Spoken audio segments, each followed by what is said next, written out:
Hello students, welcome to Brilliant Minds. I am Aarti, your maths teacher. आज हम start करेंगे अपनी क्लास 8 की बुक सुपर मैथ स्टार में से chapter number 14 quadrilaterals and their properties की एक्सरसाइज 14.3। लास्ट वीडियोस में हमने ऑलरेडी 14.1 एंड 2 कंप्लीट कर ली है। उन दोनों वीडियोस का लिंक आपको जाके चैनल में जो सारी मैंने प्लेलिस्ट बनाई है उनसे मिल जाएगा। मैंने सेपरेटली एक तो पूरी प्लेलिस्ट है जो आपकी बुक की है class 8 super math star, and second मैंने डिफरेंट चैप्टर्स की सेपरेट प्लेलिस्ट बना दी है। तो चैप्टर 14 की आपकी प्लेलिस्ट है, तो आप जाके वहाँ से वीडियोस को देख सकते हैं। चलिए अब स्टार्ट करते हैं क्वेश्चन नंबर 2 से। हम सारे क्वेश्चंस कवर कर रहे हैं आपके सिलेबस के अकॉर्डिंग जो आपको इस ईयर का स्कूल में सिलेबस मिला है। तो एक्सरसाइज 14.1 एंड 2 भी हमने वैसे ही कवर की थी, एंड 14.3 में जो आपके टर्म 1 में एग्जाम्स होने लगे हैं उनमें हमारे पास 4 क्वेश्चंस है। क्वेश्चन नंबर 2, 9, 13 एंड 15, तो वो सारे क्वेश्चंस हम कवर करेंगे। फर्स्ट क्वेश्चन हमारा नहीं है तो अकॉर्डिंग टू सिलेबस हम चलेंगे, सेकंड क्वेश्चन से स्टार्ट करना है। तो स्टार्ट करते हैं। इससे पहले अगर चैनल पर आज फर्स्ट टाइम आए हैं, जो चैनल को अभी तक सब्सक्राइब नहीं किया है, then subscribe the channel and press the bell icon, जिससे आपके पास न्यू वीडियोज़ की भी नोटिफिकेशन टाइमली आती रहे। देखिए अब क्वेश्चन नंबर 2 में क्या है। The sides of a rectangle are in the ratio 2:3। जैसे ये देखिए, ये हमारी एक रेक्टेंगल है, उसकी साइड की रेशियो में दी है। Find its sides if its perimeter is 20 centimetre. हमें साइड्स फाइंड करनी है अगर आपको पेरीमीटर दिया हुआ है। तो सबसे पहले हमें क्या करना है, हम स्टार्ट करते हैं अपना क्वेश्चन। तो साइड्स नहीं है तो लेट कर देते हैं। लेट द, हम क्या लिखेंगे, let the sides of a rectangle, क्योंकि हमें नहीं गिवन, तो let the sides of rectangle is equal to 2x and 3x। देखिए हमें साइड्स नहीं गिवन थी, तो रेशियो में गिवन जब भी हो आपको साथ में x कोई वेरिएबल ले लेना है। तो हमने ले लिया 2x and 3x। According to figure देखें 3x बड़ी यूनिट लग रहा है हमें, तो उस पर ये जो थोड़ी लेंथ में लग रही है तो ये 3x हो गया, और ये साइड आपकी हो गई 2x। अब देखिए रेक्टेंगल का हमें फॉर्मूला भी आता है पेरीमीटर का, तो पहले हम वो लिखते हैं। पेरीमीटर ऑफ आ रेक्टेंगल जो हमें गिवन है, पहले उसकी वैल्यू लिख देते हैं, दैट इज 20 सेंटीमीटर। अब पेरीमीटर का फॉर्मूला क्या होता है, 2 मल्टीप्लाई लेंथ प्लस ब्रेथ। अब आप देखिए हमारे पास दो साइड थी, उनमें से लेट हमने सपोज कर लिया कि ये लेंथ है एंड ये आपकी ब्रेथ है। तो यहाँ पर हम लिख भी सकते हैं कि जब हमने साइड्स को सपोज किया था तो let length is equal to 3x and breadth is equal to 2x। तो आप यहाँ पे लिख सकते हैं, एंड लेंथ की प्लेस पे क्या पुट कर देंगे 3x, एंड ब्रेथ की प्लेस पे आप पुट कर दोगे 2x is equal to 20 as it is. Then 2 multiply, यहाँ पर 3x और 2x ऐड हो जाएंगे लाइक टर्म में, जैसे हमने अलजेब्रा में सीखा था। 3 + 2 5x as it is equal to 20। अब यहाँ पर देखिए 2 5 ज़ा 10, तो आपके पास आया 10x इज इक्वल टू 20। अब आपको x की वैल्यू चाहिए। देखिए 10 और x में कोई भी साइन नहीं है, विच मीन्स 10x के साथ मल्टीप्लाई हो रहा है। तो आपको क्या करना है, 10 को जाके डिवाइड कर देना है, 0 0 कैंसिल, x का आंसर आ गया हमारे पास 2। अब हमें दोनों साइड चाहिए। साइड्स कैसे आएंगी, फर्स्ट साइड थी आपकी, जैसे आप चाहे उसको लेंथ भी बोल सकते हैं। लेंथ अगर आपने 3x सपोज की है तो आप लिख देंगे 3 × 2 6 सेंटीमीटर, एंड अगर ब्रेथ को हमने 2x लिया है तो हम लिख देंगे 2x 2 × 2 4 सेंटीमीटर। तो हमारी साइड्स क्या आ गई, sides of a rectangle is equal to, देखिए सबसे पहले हमने रेशो कैसे दी थी आपको, 2:3। 2x एंड 3x है, सबसे पहले 2x वाली डिमेंशन लिख देते हैं, 4 सेंटीमीटर एंड 6 सेंटीमीटर, एंड ये आ गया हमारा आंसर। आई होप आपको क्वेश्चन क्लियर है। ये क्वेश्चन नंबर 2 था हमारा। अब हम स्टार्ट करते हैं क्वेश्चन नंबर 9, क्योंकि सारे क्वेश्चन जो आपके अभी टर्म 1 में एग्जाम्स आने वाले हैं उसी के अकॉर्डिंग हम कवर करेंगे। अब देखिए question number 9, SAFE is a rhombus as shown in figure 41। ये फिगर हमें बुक में दी हुई थी, इसमें ये शेप ऑलरेडी रोम्बस बना हुआ है, SAFE safe. Find x y and z, वो साइड है। देखिए x साइड ये है, देन ये है y साइड, एंड z ये है। हमें ये तीनों साइड्स की डिमेंशन फाइंड करनी है and justify your findings. It mean जब हम जो फाइंड कर रहे हैं उसको जस्टिफाई भी करना है, आंसर रीज़न भी बताना है आपको कि हम क्यों अपना वो आंसर दे रहे हैं, उसका रीज़न क्या है। तो सबसे पहले आप देखिए जो हमारा रोम्बस होता है, सबसे पहले हम यहाँ पे क्या लिख देते हैं कि ये तो हमें ऑलरेडी गिवन है कि SAFE इज आ रोम्बस। तो ये आपको ऑलरेडी क्वेश्चन में गिवन है, तो साइड में आप ऐसे लिख भी सकते हैं गिवन, ये हमें क्वेश्चन में गिवन है। तो रोम्बस के क्या होता है, आपको एक प्रॉपर्टी याद करनी है। देखिए ये जो है ना सेंटर में बने हुए ये डायगनल्स है रोम्बस के। रोम्बस के डायगनल्स क्या होते हैं, बाइसेक्ट करते हैं एक दूसरे को एग्जैक्टली 90 डिग्री पे, या 90 डिग्री एंगल भी बनता है, पर वो हमें भी इस क्वेश्चन में यूज़ नहीं करना।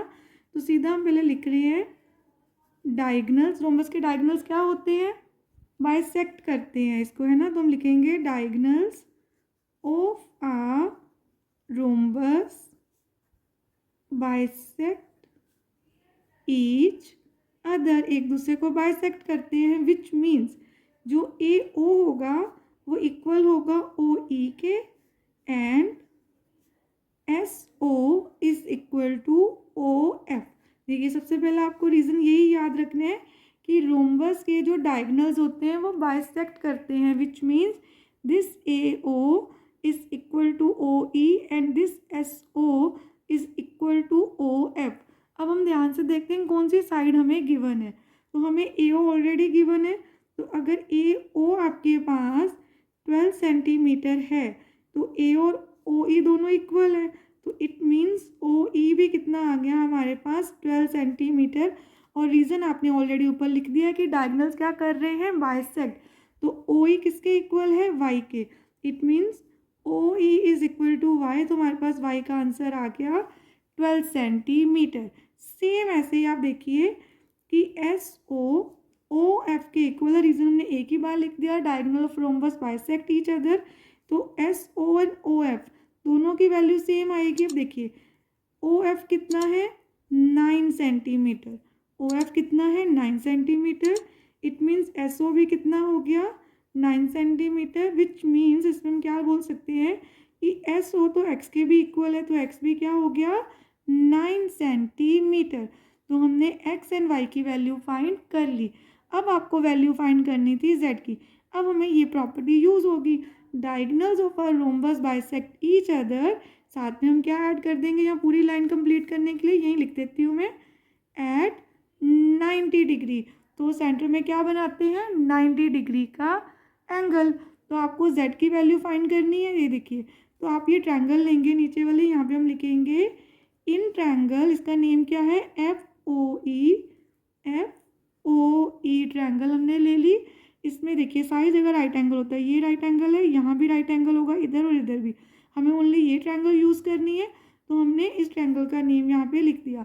अब आपने क्लास 7 में की हुई है पाइथागोरस थ्योरम, वो थ्योरम हम हर राइट एंगल ट्रायंगल पे अप्लाई कर सकते हैं। देखिए हमारी राइट एंगल ट्रायंगल ऐसे बन रही है, नीचे हम सेपरेट बना के देखते हैं FOE, और यहाँ पर देखिए O है, ये आपको पता है 9 सेंटीमीटर, ये Y है, Y की वैल्यू हमने ऑलरेडी निकाली, देखिए 12 सेंटीमीटर, तो ये आ गया 12 सेंटीमीटर।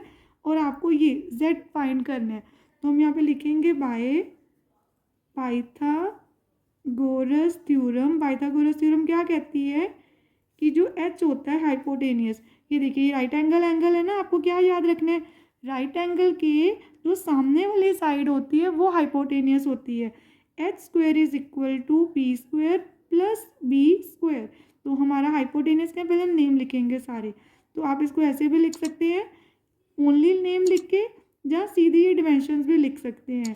जैसे हाइपोटेनियस की प्लेस पे हमारे पास Z है, तो Z का स्क्वायर, परपेंडिकुलर आप इसको ले सकते हैं, OE सीधी इसकी वैल्यू लिख देते हैं 12 सेंटीमीटर, तो 12 स्क्वायर आ गया, और बेस हो गया ये 9 स्क्वायर।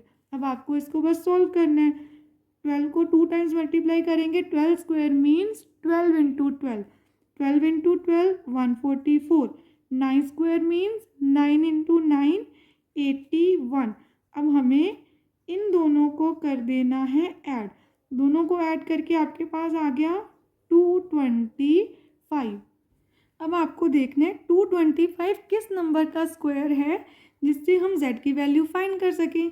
जहाँ हम कैसे करेंगे, ये देखिए हमने क्लास सेवन्थ में भी जब हमने पाइथागोरस थ्योरम का कंसेप्ट सीखा हुआ है तो उसमें अच्छे से ये हमने सीखा है कि क्या करेंगे, स्क्वायर इधर है तो अगर हमारे पास लेफ्ट हैंड साइड किसी भी वेरिएबल या डिजिट पे स्क्वायर है तो वो राइट हैंड साइड जाके स्क्वायर रूट बन जाता है। ये जो सिंबल मैंने बनाया है ये सिंबल किसका है, स्क्वायर रूट का सिंबल। तो अब z पे हमने 225 पे क्या बना दिया, स्क्वायर रूट का सिंबल। तो स्क्वायर रूट कैसे फाइंड करते हैं किसी भी नंबर का, सबसे पहले आपको फाइंड करने होते हैं प्राइम फैक्टर्स। देखिए जैसे 5 के टेबल में जा सकते हैं ना, 5 4 ज़ा 20, 5 5 ज़ा 25, देन 5 9 ज़ा 45, 3 के टेबल में जा सकते हैं, 3 3 ज़ा एंड 3 1 ज़ा। आपको क्या करना होता है, जब सॉल्व कर दिया तो जो प्राइम फैक्टर्स उसके आए वो नंबर के प्लेस पे लिख देने हैं, क्योंकि अब नंबर नहीं लिखना, उसके प्राइम फैक्टर्स लिखने हैं। पेयर बनने चाहिए 2 2 के। तो देखिए हमारे पेयर्स बन रहे, जैसे ही आपके पेयर्स कंप्लीट हो रहे हैं आप एक number each and every pair में से रूट से बाहर ले लेंगे। अब स्क्वायर रूट का सिंबल हट गया। जब पेयर कंप्लीट हो गए, जिन नंबर्स के जिन डिजिट्स के पेयर कंप्लीट हो जाते हैं उन पे आप स्क्वायर रूट का सिंबल अब नहीं लगाते। तो अब हमारे पास क्या आ गया, 5 3 ज़ा 15, विच मीन्स ये हमें क्या रिप्रेजेंट कर रहा है, इसका यूनिट भी लिख देते हैं सेंटीमीटर। जेड की वैल्यू भी आ गई हमारे पास 15 सेंटीमीटर। सबसे पहले हमने देखिए एक्स फाइंड कर लिया था, वाई भी फाइंड कर लिया था, एक्स भी, और यहाँ पे जेड भी फाइंड कर लिया। ये क्या रिप्रेजेंट कर रहा है, ये हमें बता रहा है कि 15 स्क्वायर, जब 15 को 2 टाइम्स मल्टीप्लाई करेंगे तो हमारे पास 225 आएगा। तो इट मीन्स हमने जेड की वैल्यू भी कैसे आपने याद रखने निकालनी है, by Pythagoras theorem, right angle triangle इसमें अप्लाई करके। आई होप आपको ये क्वेश्चन भी अच्छे से क्लियर है। आपको अच्छे से नोट डाउन कर लेना है एंड प्रैक्टिस करनी है। ज़्यादा से ज़्यादा प्रैक्टिस करेंगे क्वेश्चंस को तो आपको अच्छे से प्रैक्टिस हो जाएगी। अगर एग्ज़ाम में किसी क्वेश्चन की वैल्यू भी चेंज करके आ रही है तो आप इजीली उसको सॉल्व कर पाएंगे। अब हमने क्वेश्चन नंबर 2 और 9 अच्छे से कंप्लीट कर लिए हैं दोनों क्वेश्चंस, एंड आई होप आप सबको दोनों क्वेश्चंस अच्छे से क्लियर है। आपको क्या करना है, बस इनकी प्रैक्टिस करनी है ज़्यादा से ज़्यादा, एंड जितना हम प्रैक्टिस करेंगे इन कंसेप्ट्स को आप याद करके रखेंगे आपको और अच्छे से आ जाएगा। नेक्स्ट वीडियो में हम स्टार्ट करेंगे क्वेश्चन नंबर 13 से। मिलते हैं नेक्स्ट वीडियो में। अगर आपको वीडियो अच्छी लगी तो please like share subscribe and press the bell icon, जिससे आपके पास न्यू वीडियोज़ की नोटिफिकेशन भी टाइमली आती रहे। Thank you for watching.